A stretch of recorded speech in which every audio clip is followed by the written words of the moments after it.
Getting briefly back to the right-of-way Yeah. issue, which I know you were involved with and offered that early as part of the plan process.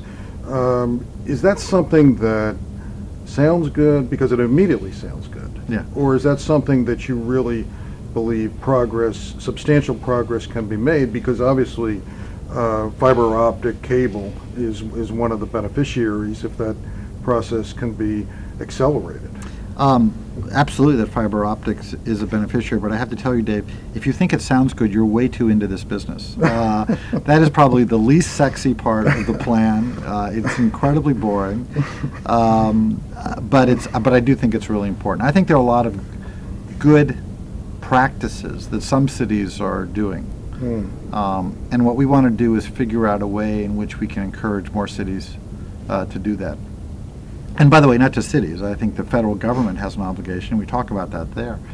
That, as the federal government funds highways to be built, we really ought to make sure that there are fiber conduits built into it that give everyone an opportunity to really cover a lot of the country with fiber.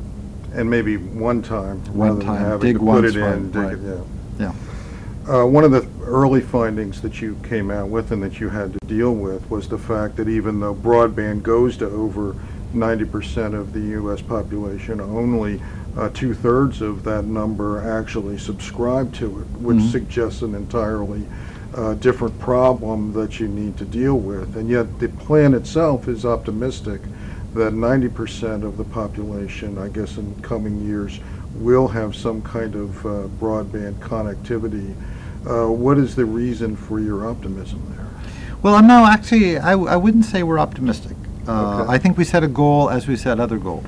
Okay. That we say that if certain things are done, we think this is an achievable thing.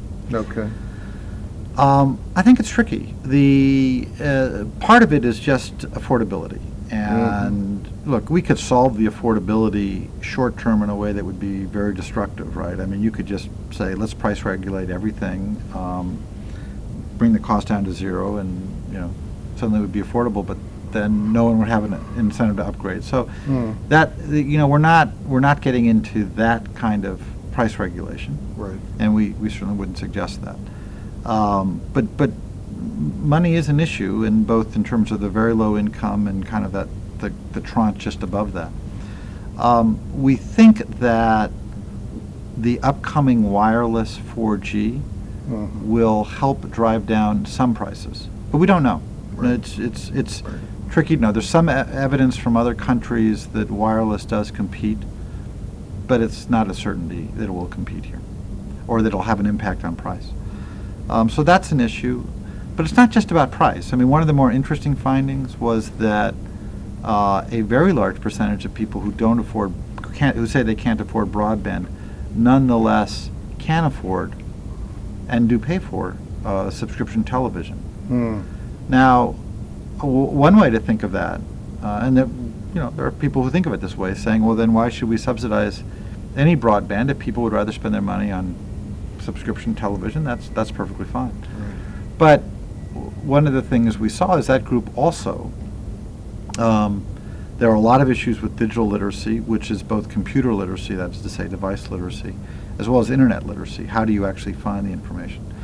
There's also, there seems to be kind of a community basis on this, that in some communities it's just not as important as other communities. Our view is that this is becoming the medium that people really will need access to if they want to access job training and jobs. All job listings are moving online. If they want to access educational opportunities, if they want to access healthcare information, if they want to be able to talk to their elected representatives.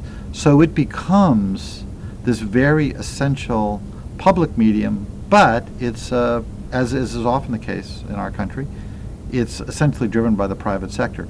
So figuring out how to do that is a lot of work. We've set out a vision here. We've set out a number of practical steps that we think can do that. But moving the adoption from the current 65 to 90, it's not an easy problem, but it's a problem that I think we have suggested a number of different ways of moving the ball forward, and that's what we want to do. In my humble opinion, you've done a remarkable job steering away from controversy in putting this together. I know there were, like net neutrality, for example, Yeah. was one area that everything could have gotten balled up in, but you were able to circumvent that. Yet there, at least one issue, and I'm sure there are several, that are just, you have to in some way be confronted, and that is